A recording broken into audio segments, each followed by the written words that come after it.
सबसे पहले आप सबको आज गणतंत्र दिवस की बहुत शुभकामनाएं। मैं आरंभ में अपने छात्र मित्रों से निवेदन करना चाहूँगा कि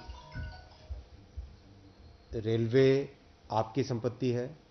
आप जिस परीक्षा को देकर रेलवे की सेवा में जुड़ना चाहते हैं, आप रेलवे के भविष्य हैं। आप अपनी संपत्ति को संभाल के रखें। आपकी जो ग्रीवेंसेस, जो कंसर्न्स, जो पॉइंट्स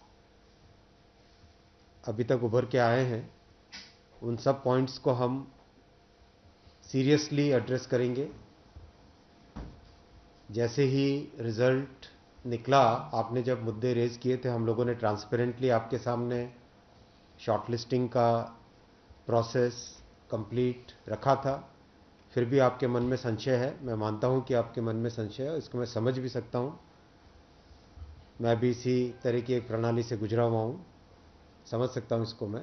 इसलिए एकदम सीरियसली आपके सारे पॉइंट्स को लेंगे। मेरा निवेदन है कि कोई भी छात्र कानून को हाथ में न ले, और जो कमिटी बनाई है और हर एक आरआरबी के चेयरमैन को बोला गया है कि आप जहां पर भी जो भी अपने कंसर्न्स आपके सामने फॉर्मली इनफॉर्मली रखना चाहे, आप उनकी बात सुनिए और उसको सारे कंसर्न्स को कंपाइल करिए। कंपाइल करके कमेटी के पास भेजें, और कमेटी आपके साथ डायरेक्टली भी कांटेक्ट कर रही है। एक ईमेल एड्रेस ऑलरेडी आपके सामने पब्लिसाइज किया गया है। इसके अलावा कमेटी फिजिकली भी देश के कई जगह में जाके आप लोगों से मिलेंगी। तो मेरा निवेदन है सबसे पहले कि आप इसको, मुद्दे को, इस बात को सीरियसली लें, और रेलवे आपकी खुद की संपत्ति है। इसको सुरक्षित रखें और कानून को हाथ में न लें। सर, ये मतलब अभी कमेटी बनाने की बात हो रही है, लेकिन पॉलिटिकली बहुत रिएक्शंस आ रहे हैं। राहुल गांधी, प्रियंका गांधी, अखिलेश यादव सभी कह रहे हैं कि जिन छात्रों को अरेस्ट किया गया है उनकी रिहाई करें और जल्द से जल्द इस मामले को सॉर्ट आउट किया जाए। इसमें कोई पॉलिटिकल मुद्दा नहीं है। देखिए, ये एग्ज़ाम बहुत ही केयरफुली किया गया है। 35,000 वैकेंसीज, 1.25 करोड़ एप्लीकेंट्स, एकदम सिस्टमेटिकली, बहुत ही ट्रांसपेरेंटली एग्ज़ाम किया गया। कहीं पर किसी भी जगह एग्ज़ाम से रिलेटेड कोई पॉइंट नहीं आया। और अब जो पॉइंट आया वो है केवल शॉर्टलिस्ट कितने लोगों को किया जाए, वो मुद्दा है। अब उस मुद्दे में अगर हम तथ्य देखें तो 35,281 वैकेंसीज की जगह 7,446 कैंडिडेट्स को शॉर्टलिस्ट किया गया है। और स्वाभाविक है कि किसी भी कैंडिडेट को कानूनन हम रोक नहीं सकते कि एक से ज़्यादा कैटेगरी में अप्लाई करें। तो नेचुरली जो स्टूडेंट्स का पॉइंट है कि आप यूनिक लीजिए, अगर यूनिक लेते तो ये संख्या एक्चुअल में कैटेगरी वाइज देखें तो ये संख्या 20 गुने से ज़्यादा जाएगी। तो नोटिस में, एग्ज़ाम की प्रक्रिया में, एग्ज़ाम का जो नोटिस होता है वो बहुत सैंक्टिटी रखता है। एग्ज़ाम की प्रक्रिया में अगर नोटिस में जो लिखा हुआ है उसके अगर बाहर जाए तो वो गलत होता है एक तरीके से। इसलिए अब इसको कैसे सॉल्व करना है उसका भी कोई ना कोई तरीका ऑलरेडी सोचा जा रहा है। किसी न किसी तरीके से सोचेंगे कि एग्ज़ाम की सैंक्टिटी भी ख़त्म ना हो, और स्टूडेंट्स का जो ग्रीवेंस है वो भी सॉल्व हो, और जो लोग शॉर्टलिस्ट हो गए हैं उनके अगेंस्ट उनको भी कोई दिक्कत ना हो। इस तरह का कोई एक बैलेंस करके निकालना पड़ेगा। सर, एक सवाल कुछ छात्रों की तरफ से मैं पूछना चाहूँगा। कई छात्र हमें लगातार सोशल मीडिया पे लिख के सवाल पूछ रहे हैं, अगर आपकी अनुमति हो तो। उन्हें ये कहा जा रहा है कि ग्रुप बी यानी लेवल 1 के पदों में सीबीटी क्यों लागू किया गया है, जबकि उसमें पेट और डीवी हैं। फिर सीबीटी ग्रुप क्यों है? दूसरा सवाल, आप एक साथ चाहें इसका जवाब दे सकते हैं, कि 2019 में आई नियुक्ति का पहला पेपर 2022 तक नहीं हुआ है, क्या 2024 तक होगा? जब एनटीपीसी में 20 गुना रिजल्ट कहा गया है तो 11 गुना क्यों दिया गया? एक ही विद्यार्थी का रिजल्ट 5 पोस्ट के लिए क्यों भरा गया? और तीसरा और आखिरी सवाल, 12वीं के पद के लिए 12वीं के बच्चों के साथ ग्रेजुएशन के बच्चों को बिठाया गया, क्या दोनों का स्तर समान है? नॉर्मलाइजेशन में 15-20 नंबर किस प्रक्रिया के तहत बढ़ाया घटाया जाता है? अगर आप छात्रों के सवाल जवाब दें सर, शायद उन्हें फायदा हो। आपने सारे प्रश्न पूछे, सारे के सारे महत्वपूर्ण प्रश्न हैं। मैं इन सारे प्रश्नों को एक एक करके लेता हूँ। सबसे पहले लेवल 1 में 2 स्टेज एग्ज़ाम क्यों? 1,25,00,000 के आसपास स्टूडेंट्स ने अप्लाई किया है। इतनी बड़ी संख्या में देश भर में अगर रिक्रूटमेंट करना है तो आपको एक लेवल के एग्ज़ाम से, सिंगल एग्ज़ाम से करना बहुत मुश्किल है। फिर भी हम इसको री एग्जामिन करेंगे। इतनी बड़ी संख्या में 1,25,00,000 कैंडिडेट्स अगर हों तो कैसे उनको एक साथ सेम तरीके से सेम लेवल ऑफ हार्डनेस और क्वेश्चन की ये सब करना अति डिफ़िकल्ट है। आप सब इस प्रक्रिया से गुजर चुके हो, आप भी समझते होंगे। इसलिए इसके एक प्रीलिम एग्ज़ाम और उसके बाद में एक कंप्यूटर बेस्ड टेस्ट 2 इस तरह से करके किया गया। वो नोटिस में लिखा गया था कि अगर ज़रूरत पड़ी, अगर परिस्थिति हुई तो उसके 2 लेवल किए जाएंगे। पहला ये। दूसरा, आपका प्रश्न कि 10+2 में ग्रेजुएट्स को कैसे अलाउ करें। देखिए, किसी भी एग्ज़ाम में मिनिमम क्वालिफिकेशन का स्टैंडर्ड होता है, मैक्सिमम क्वालिफिकेशन का नहीं होता है कभी भी। ये कानूनन कॉन्स्टिट्यूशनल व्यवस्था में हम लोग काम कर रहे हैं। कॉन्स्टिट्यूशनल व्यवस्था के हिसाब से हम मिनिमम प्रिस्क्राइब कर सकते हैं, मैक्सिमम प्रिस्क्राइब नहीं कर सकते। तो 10+2 के लिए जो क्वालिफिकेशन वाला स्केल है, उसमें अगर ग्रेजुएट बैठे हैं तो उसको रोकने का हमें कोई अधिकार नहीं है, किसी को कोई अधिकार नहीं है। अगर कोई नया इसके बारे में कोई नया न्यायपालिका की तरफ से कोई चीज़ आती तो अलग बात है, लेकिन हमारे पास कोई अधिकार नहीं है इसका। दूसरा विषय था ये। तीसरा विषय आपने रखा समय का। देखिए, शुरू में इसके लिए जो इस एग्ज़ाम को कंडक्ट करने के लिए एप्लीकेशंस आई, दोनों के दोनों एग्ज़ाम्स में 1 करोड़ से ज़्यादा एप्लीकेशंस आई। 1 करोड़ से एप्लीकेशन ज़्यादा आई तो जो एग्ज़ामिनेशन कंडक्ट करने के लिए एजेंसी हमको हायर करनी थी, उसको हायर करने में टाइम लगा, 6 महीने से ज़्यादा लगा।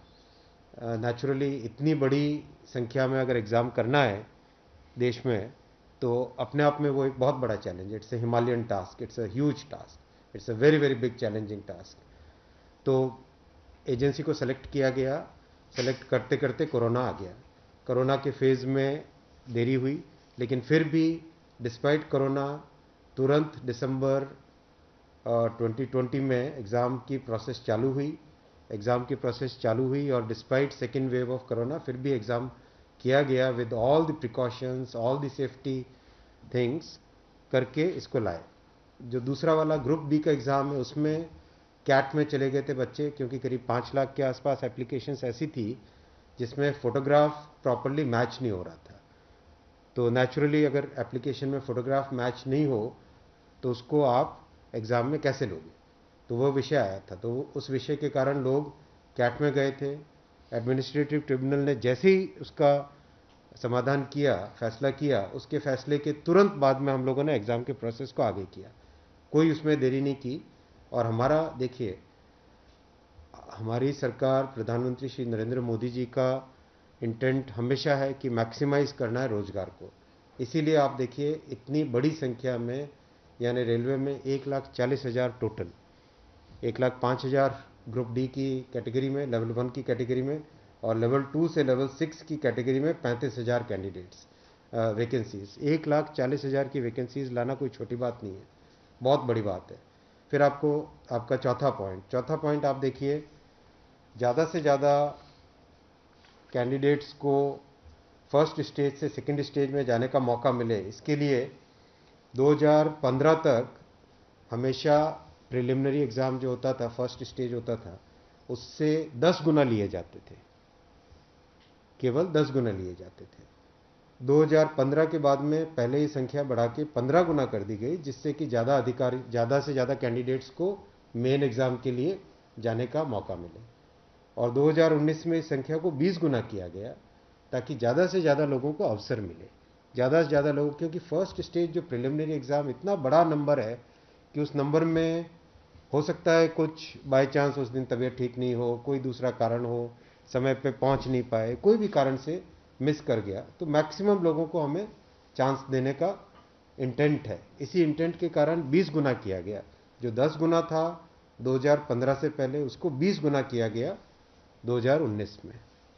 तो ये प्रो स्टूडेंट्स, प्रो कैंडिडेट्स वाली अप्रोच है हमारी, और हमारे इंटेंट एकदम नेक नियति से काम कर रहे हैं, सच्चाई से काम कर रहे हैं। देखिए, कोई भी कहीं भी एक भी जगह से कहीं कोई पेपर लीक होने की बात नहीं है, कहीं पे कोई एग्ज़ाम के मैनिपुलेशन की बात नहीं है।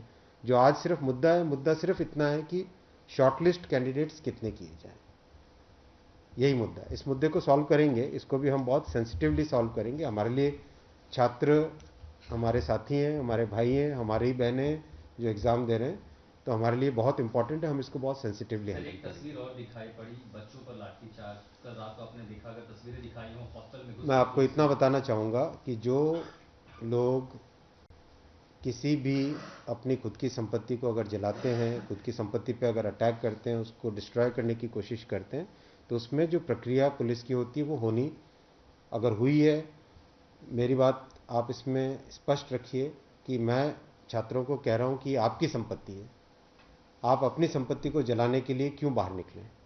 और हम आपकी बात को शुरू से सुन रहे हैं। जिस दिन आपने पहले पॉइंट रखा, उसी दिन हमने तुरंत इसका, जैसे ही दूसरे दिन ही मेरे नज़र में आ गई थी बात ये, और दूसरे दिन मैंने तुरंत सारा ये टेबल मंगवाया कि आप मुझे एग्जैक्ट बताओ हर एक लेवल पे क्या वैकेंसी है, और हर एक लेवल पे एग्जैक्ट, जैसे लेवल 2 पे 5663, उसकी जगह 1,13,000, कितने गुने? 20 गुने।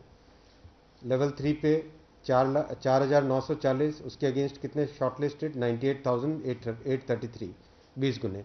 तो जो नोटिस के अंदर प्रक्रिया एग्जैक्टली उसके हिसाब से किया है, हर एक पे, level 2, level 3, level 4, level 5, level 6, हर एक पे एग्जैक्टली 20 टाइम्स किया गया है। इश्यू वो नहीं, इश्यू डुप्लीकेट नहीं, इश्यू यूनिक वाली बात आ गई। अब वो मुद्दा उनका है, क्योंकि इसलिए मुद्दा आ रहा है कि जिन लोगों ने तैयारी कर ली है उनको लगता है कि हमें एक बार और चांस मिल जाए, इसीलिए हम इसको बहुत सेंसिटिवली हैंडल करेंगे। दीपक आप बोलिए। आपने जैसे कहा कि 1.4 लाख वैकेंसी के लिए one of the world largest कहा गया। As of now how many recruitment is happened and by when all this things will be done, because it was announced. यही तो रिक्रूटमेंट चल रहा है। देखो, इतना मैसिव, मैं आपको पूछूं कि वर्ल्ड का सबसे बड़ा एग्ज़ाम कौन सा है? वर्ल्ड का अगर, या इंडिया का भी अगर बड़े एग्ज़ाम्स देखें, तो बड़े एग्ज़ाम्स में जेई बहुत बड़ा एग्ज़ाम होता है, सिविल सर्विसेज बहुत बड़ा एग्ज़ाम होता है, स्टाफ सिलेक्शन कमीशन का बहुत बड़ा एग्ज़ाम। इन सब एग्ज़ाम्स में एप्लीकेशंस की संख्या होती है 5 से 7 लाख, 8 लाख, 10 लाख। यहाँ 1 करोड़ एप्लीकेशंस हैं। आप ये तो देखिए ना कि कठिन कितना है ये। 1 करोड़ एप्लीकेशन, 1.25 करोड़ एप्लीकेशन, 1 करोड़ 25 लाख, 1 करोड़ 35 लाख, उसमें समय लगता है। But this is something government was aware in a country where there is so much of unemployment, when there will be vacancy like this. तो इसीलिए तो टाइम तो इतना लगेगा ही। अगर आपको इस एग्ज़ाम को ढंग से करना है, इतना टाइम लगेगा, चाहे कोई करे। सर, कल कमेटी की बात हो रही थी और उसके बाद भी आज देखा कि गया से आगजनी की तस्वीरें आ रही हैं। क्या ये कन्वे नहीं हो पा रहा है? कहाँ पर ये लैक ऑफ कम्युनिकेशन आपको लग रहा है, या मैटर पॉलिटिसाइज हो चुका है? नहीं, कुछ लोग इसका गलत फ़ायदा उठा रहे हैं, और मैं उनसे भी निवेदन करूंगा कि छात्रों को भ्रमित न करें, कोई गलत इसका उपयोग न करें। ये छात्रों का मामला है, ये देश का मामला है, इसको हमें सेंसिटिवली हैंडल करना चाहिए, और इसमें हर तरीके से संवेदनशीलता के साथ इस मामले को लेना चाहिए। सर, कुछ छात्रों के ऊपर एफआईआर भी दर्ज हुई है, कुछ पुलिस की स्टडी में भी अभी के समय में है, ऐसी खबरें आ रही हैं। आप खबरों की जांच करिए। देखो, जो पुलिस की प्रक्रिया है वो अलग चीज़ है। मैं अभी, मुद्दा है जो, उस मुद्दे को कैसे सॉल्व करें उस पर सोचना चाहिए, हमें फॉरवर्ड लुकिंग होना पड़ेगा। आप बोलिए प्लीज। सर, मेरा एक सवाल है कि जिन जिन राज्यों में हिंसा की खबरें या फिर जो रेल रोकने का जो मूवमेंट चल रहा है, ट्रैक पे स्टूडेंट बैठे हैं, क्या उन राज्यों के मुख्यमंत्री से आपकी बात हुई है, और क्या कुछ आप लोग की इस संदर्भ में की? बिल्कुल, सब जगह लॉ एंड ऑर्डर स्टेट का जो रोल होता है, राज्यों के मुख्यमंत्रियों ने भी बहुत संवेदनशीलता के साथ काम किया है, और हम भी कॉन्स्टेंटली टच में हैं, कंटिन्यूसली टच में हैं। और जो आज कमेटी की बात भी सबके पास जा चुकी है ऑलरेडी, और मेरे ख्याल से ज़्यादातर जगह से स्टूडेंट्स ने इस विषय को स्वीकार भी किया है। और मैं अभी भी रिक्वेस्ट करूंगा एक बार फिर सारे स्टूडेंट बंधुओं को, छात्रों को, कैंडिडेट्स को, कि आप प्लीज़ अपनी ग्रीवेंसेस को, अपने पॉइंट को, अपने कंसर्न को, अपने विषय को, अपने मुद्दे को फॉर्मली रखिए। हम इसको एकदम संवेदनशीलता के साथ टैकल करेंगे। सर, कमेटी बन गया है, तो जिन लोगों ने, जैसे कल का नोटिस आया था, they will be debarred from future exam, will that also be considered, because they did not know that this is going to happen? नहीं, देखो, कमेटी एक बहुत ही सीनियर ऑफिसर्स की है और ये कमेटी हर चीज़ को, जितने भी मुद्दे इसमें आएंगे और हर एक मुद्दे को जल्दी से जल्दी, इसमें कमेटी का टाइम लिमिट भी दिया है। कितना टाइम दिया हमने टाइम लिमिट? टोटल 4 मार्च तक का टाइम। जो कमेटी की रिपोर्ट आने का क्या, मतलब जल्दी से जल्दी हमारा एम है कि इस मुद्दे को बिल्कुल भी डिले ना करके जल्दी से जल्दी सॉल्व करें। 16/2 तक सारे के सारे कैंडिडेट्स अपने कंसर्न सबमिट कर सकते हैं। 3 वीक्स टाइम दिया, I think that's a reasonable time, इससे ज़्यादा टाइम देने की ज़रूरत नहीं है। और कमेटी अपना सारे कंसर्न्स को एग्जामिन करके रिकमेंडेशंस देने का टाइम 4 मार्च दिया गया है। तो कोशिश करेंगे उससे पहले पहले अगर हो जाए, 4 मार्च से भी पहले अगर हो जाए। डिपेंड करेगा कि कितने रिप्रेजेंटेशंस आते हैं, और मोटे मोटे मुद्दे तो अभी आ चुके हैं पब्लिक में सबके, इसलिए मुझे नहीं लगता है कि इसमें बहुत ज़्यादा टाइम लगेगा। एक और आप कह रहे हैं कि जो मुद्दे हैं वो आपकी नॉलेज में आ गया है, मोटा मोटी ही सही आ गया है। दूसरी ओर ये कि जो आपके पैरामीटर्स हैं उस पर सब कुछ सही तरीके से लिया गया है, उसी तरह से शॉर्ट लिस्ट किया गया है। फिर इसमें प्रॉब्लम, फिर उसमें कमेटी आपको रिपोर्ट क्या करेगी और करेंगे क्या? इसका मतलब अगर चेंज करते हैं कुछ तो दूसरा एक बड़ा पक्ष और भी तो विरोध करेगा। हाँ, ये इसीलिए तो मैं आपको देखो बताऊँ ना, एग्जैक्ट किसी भी लेवल पे नोटिस में जो लिखा था कि 20 गुना कैंडिडेट लेंगे, अगर आपके सामने टेबल रखा हुआ है, 5,663 की जगह 1,13,000 यानी 20 गुना, 4,940 के लेवल 3 में 98,833 20 गुना, 161 के अगेंस्ट 3223 20 गुना, 17,393 347 3,47,676 20 गुना, 7,124 वैकेंसीज के अगेंस्ट 1,42,413 20 गुना, एग्जैक्ट 20 गुना है हर एक लेवल का। अब स्टूडेंट्स क्या कह रहे हैं कि जिन कैंडिडेट्स ने एक से ज़्यादा लेवल में क्वालिफाई कर दिया है, राइट, उसके कारण सपोज मान लीजिए लेवल 3 में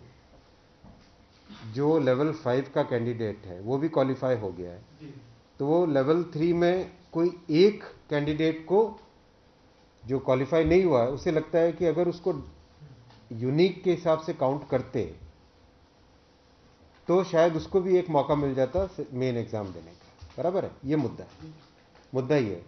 अब जो नोटिस इनवाइटिंग एग्जाम है, एग्जाम का जो नोटिफिकेशन होता है उसकी एक सैंक्टिटी है, वो कोर्ट का मैटर है, वो लीगल मैटर हो जाता है। एग्जैक्टली उसके हिसाब से किया गया एग्जाम को उसी हिसाब से कंडक्ट किया गया, उसी हिसाब से शॉर्टलिस्टिंग की गई। अब जब ये मुद्दा आया है तो इस मुद्दे को सॉल्व करने के लिए कोई ना कोई तो तरीका निकालना पड़ेगा, राइट? तो आपका जो प्रश्न है, आपका प्रश्न वैलिड है कि क्यों ऐसा। आपके सामने डेटा सामने रखे हुए हैं, डेटा आप सबके सामने है, बिल्कुल एग्जैक्ट डेटा है कोई, और ये डेटा हमने पहले दिन ही दे दिया था। जो टर्म कंडीशंस ऑलरेडी जब पब्लिसाइज किया जाता है, कोई पोस्ट होती है तो उसके लिए टर्म कंडीशंस ऑलरेडी पहले से घोषित होता है, तो उसके आधार पर ही ये सब कुछ किया गया होगा। हाँ बिल्कुल। फिर ये कमेटी या आपको कुछ रास्ता अब नहीं दिख रहा है क्या? ये जो कमेटी रिपोर्ट देगी क्या उसके अगेंस्ट देगी जो आपके टर्म कंडीशंस पहले वाले थे? बात वही है ना कि आपकी बात, फिर लोग कोर्ट जाएंगे। हाँ बात वही, नहीं, अपने को तरीका ऐसा सॉल्व करना पड़ेगा, कोई तो ऐसा तरीका निकालना पड़ेगा जिससे कि जो लोग शॉर्टलिस्ट हुए हैं उनका भी करियर इफेक्ट ना हो, उनके प्रॉस्पेक्ट्स भी कमज़ोर ना हो, और जो लोगों की ग्रीवेंस है उस ग्रीवेंस को तो एड्रेस करना पड़ेगा ना। छात्रों का मुद्दा है और लोगों ने अगर ग्रीवेंस रेज की है तो हमारी ड्यूटी है कि उसको हमें एड्रेस तो करना पड़ेगा ना। लेकिन आप देख रहे हैं आपके सामने ये टेबल है, एग्जैक्ट हर एक लेवल पे 20 टाइम्स है एग्जैक्ट।